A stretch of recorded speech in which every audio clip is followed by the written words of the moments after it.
Kurd dikare li gorî serdemê biçe pêş.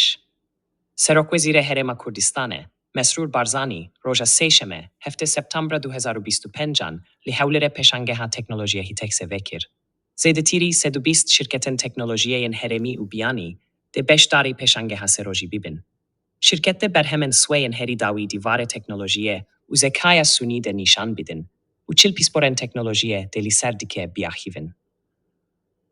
Isal, ji sed pêşkeşgirî bîst karsizî hatîne hilbijartin û de piştgiriya darayî bîstînin. Ji bo çara yekem, 37 şirketên biyanî, 11 şirketên Iraqî û 74 şirketên herêmî dê beşdarî pêşangehê bibin. Di heman demê de, di konferansa hîtekseya îsal de, hejmarek panel, semîner û nîqaş li ser teknolojiyê, zekaya sunî û dijital dê vêrin li derxistin. Me 24 jî serdana vê pêşangehê kir.